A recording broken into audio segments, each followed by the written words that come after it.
want to formulate claims, effect, policy, and value? Welcome to my channel. Today, we are to discuss Lesson 4, Claims of Fact, Policy, and Value from our Pivot for a Learner's Material, Quarter 2, English, Grade 10. And I am Dr. Jan-Ann-Rey Consignado, your subject teacher. I know that you're all excited to learn new things today, and I hope you have your notebook, paper, pen, and of course, our very own Pivot for a Learner's Material, Quarter 2, Grade 10. Our learning objective: formulate claims of fact, policy, and value. Claims of fact, policy, and value. Let us consult first the dictionary. According to Merriam-Webster, fact is number one, something that has actual existence. Another meaning, under number one, an actual occurrence. How about number two? A piece of information presented as having objective reality. Number three, the quality of being actual. Number four, a thing done. We have here number five, archaic, performance, or doing. Now, policy. First definition. Letter A. Prudence or wisdom in the management of affairs. Letter B. Management or procedure based primarily on material interest. Number two. A definite course or method of action selected from among alternatives and in light of given conditions to guide and determine present and future decisions. Letter B, a high-level overall plan embracing the general goals and acceptable procedures, especially of a governmental body.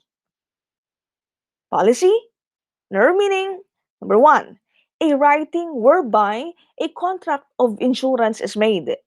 Number two, letter A daily lottery in which participants bet that certain numbers will be drawn from a lottery wheel. And another meaning, an overall plan, principle, or guideline. Number one, contract of insurance. And more definitions for policy, a set of guidelines or rules that determine a course of action. I am discussing the meanings because we will be focusing here. A set of guidelines or rules that determine a course of action. So to avoid confusion, I would like to highlight this one. A set of guidelines or rules that determine a course of action. Okay? And how about value? Number one, the monetary worth of something. Number two, a fair return or equivalent in goods, services, or money for something exchanged. Number three, relative worth, utility, or importance. And number four, we have here something such as a principle or quality, intrinsically valuable or desirable. And number five, we have here a numerical quantity that is assigned or is determined by calculation or measurement. And number six, we have here the relative duration of a musical note. We also have number seven, letter A, relative lightness or darkness of a color. Letter B, the relation of one part in a picture to another with respect to lightness and darkness. So, I would like to highlight number four. Okay? Something such as a principle or quality, intrinsically valuable or desirable. Don't forget number four. Okay?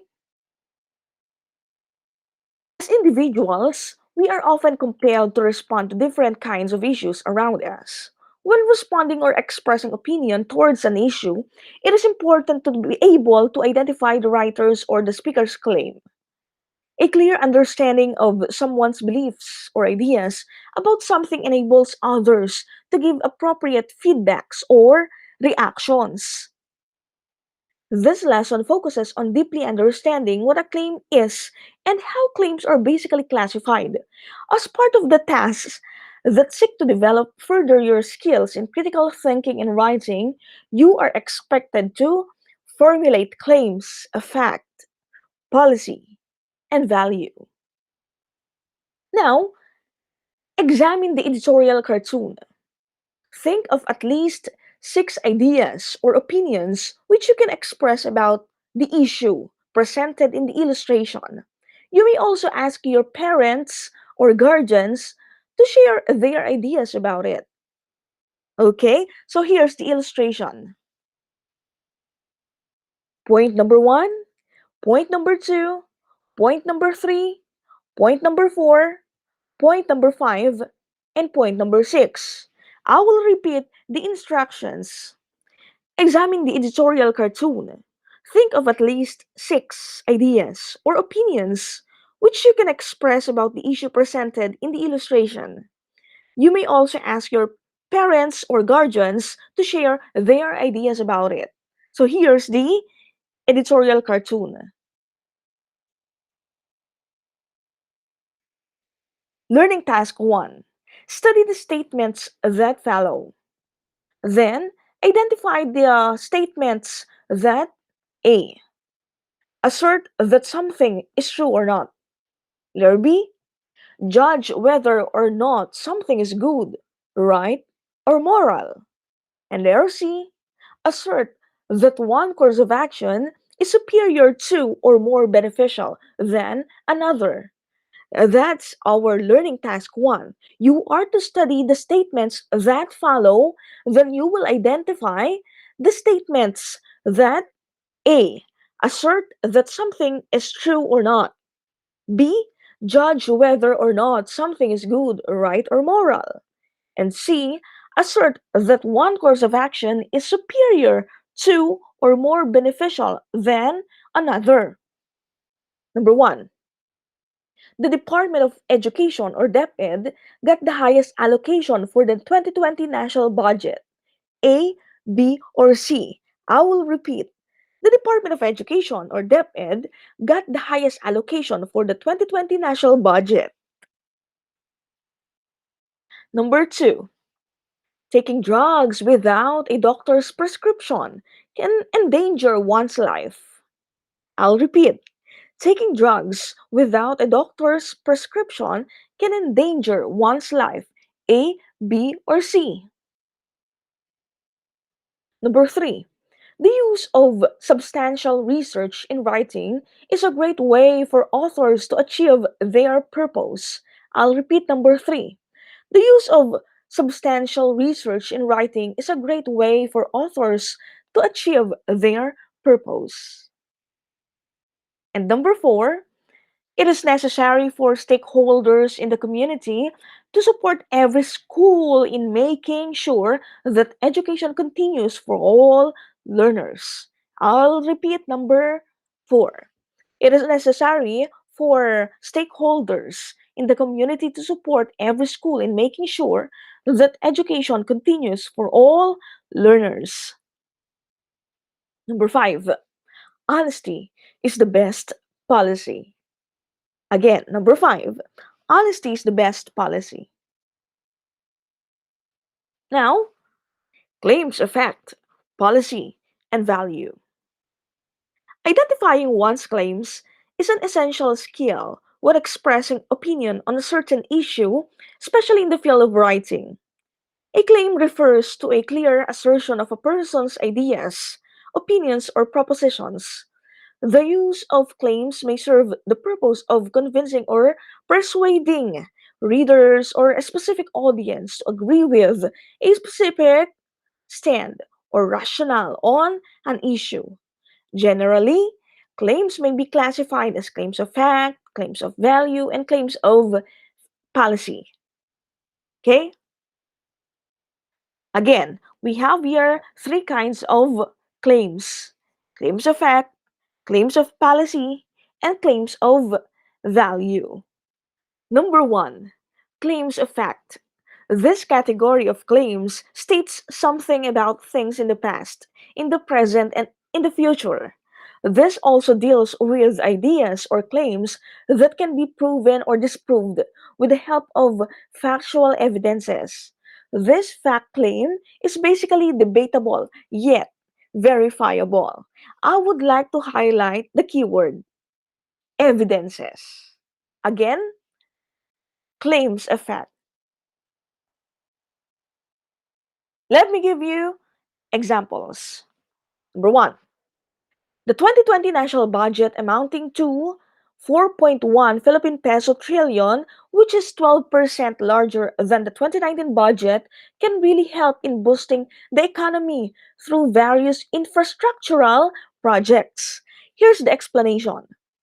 The claims focus on the budget and the possible result of its implementation in terms of economic growth. These can be proven or disproved after the actual implementation of the target infrastructural projects using the given amount specified in the national budget. As I told you a while back, the the keyword here is yes, the evidence. Number two, we have here being the richest city in the country, the city of Makati can implement better projects needed by its citizens. What's the explanation? The claim is debatable. Since no evidences are initially presented, the claim focuses not only on being the richest city, but on the implementation of better projects. This can also be proven or disproved using verifiable evidences. Number two, claims of value. A claim of value, also known as value claim. Again, what's the other term for claim of value? Yes, you are correct. It's a value claim. I will repeat. A claim of value presents an assertion as to whether something is good or bad, or one concept or idea is better than another. This also emphasizes and weighs the benefits of the subject matter.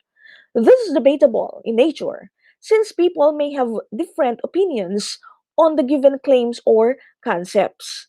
I would like to highlight the keywords good or bad, or one concept or idea is better than another.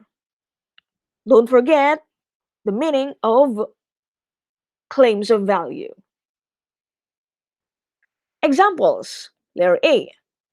Taking vitamins is better than eating fruits and vegetables in terms of boosting our immune system.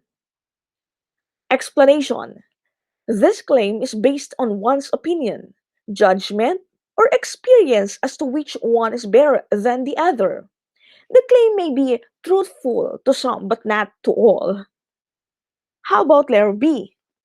If I were to choose, I would prefer the work from home or the WFH scheme than working in the office as this gives me more family time. How about the explanation?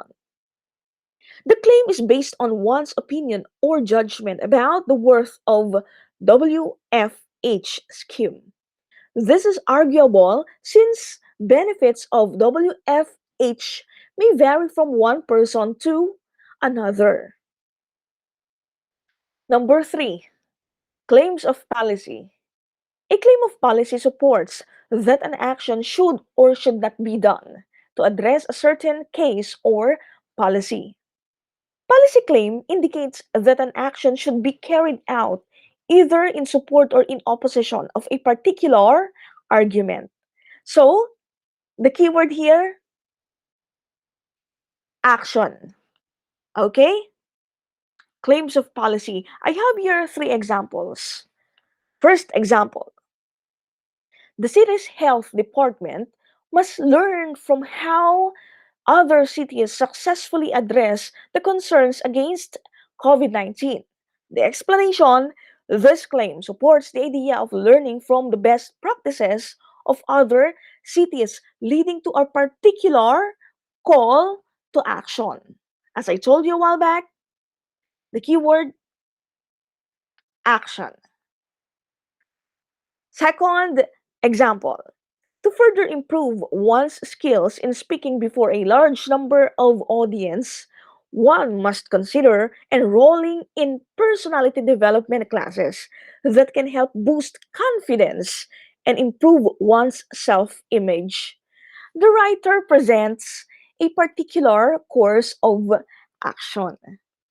And last example, the voucher program of the Department of Education should be extended to the elementary level as this has greatly contributed in the achievement of the government's goals in the full implementation of the K 12 basic education program. Explanation. The writer proposes a revision on the scope of the implementation of the policy for the benefits of more possible recipients. Now, learning task 2. Read, print, or online materials about the three topics listed below. If possible, you may also interview other people, like your parents, and after gaining sufficient background about each topic, formulate a claim of fact, a claim of value, and a claim of policy for each topic. I will repeat the instructions.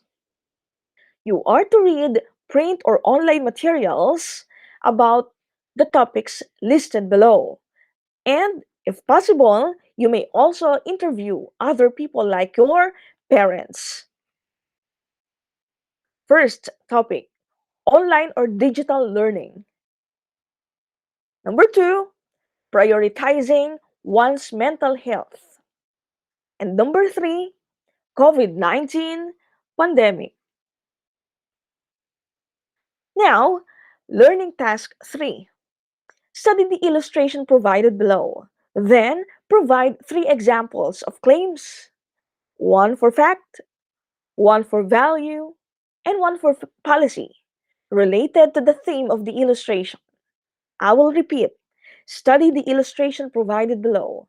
Then, provide 3 examples of claims related to the theme of the illustration. Here's the illustration.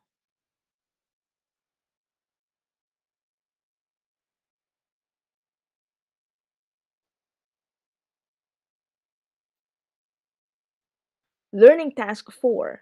This time, think of a local or international issue you have serious oppositions about. Write a 10-sentence paragraph that discusses your ideas or propositions about the issue you have chosen.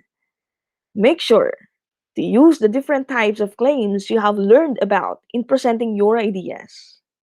I'll repeat the instructions. This time, think of a local or international issue you have serious oppositions about. Write a 10-sentence paragraph that discusses your ideas or propositions about the issue you have chosen. And make sure to use the different types of claims you have learned about in presenting your ideas. Learning task 5. Imagine that you are the president of the Supreme Student Government. As head of the governing body, you are tasked to submit an argument paper as to why students should be allowed to wear civilian clothes on Fridays. Your written output should be composed of at least 500 words. Make sure to use different types of claims discussed in this lesson as you present your ideas. I'll repeat. Imagine that you are the president of the Supreme Student Government. And shout out to all the SSG officers. Okay, how are you? Okay, congratulations, you are doing well. Now, as head of the governing body, you are tasked to submit an argument paper as to why students should be allowed to wear civilian clothes on Fridays. Your written output should be composed of at least 500 words. And make sure to use different types of claims discussed in this lesson as you present your ideas. And use the graphic organizer below to show how the different types of claims can contribute to the effective expression of opinions or assertions about a specific issue. Copy and fill the organizer with the needed details. Here's the graphic organizer. I will repeat the instructions. Use the graphic organizer to show how the different types of claims can contribute to the effective expression of opinions or assertions about a specific issue. Copy and fill the organizer with the needed details.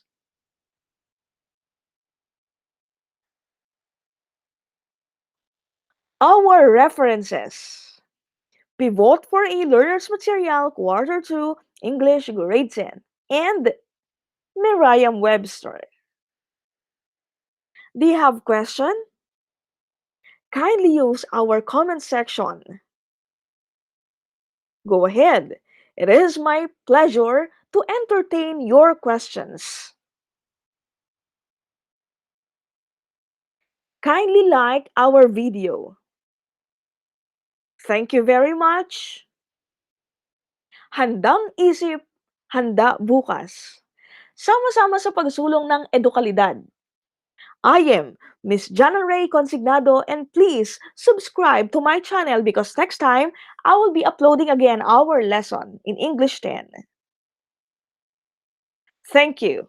Stay safe, healthy, and happy. Goodbye.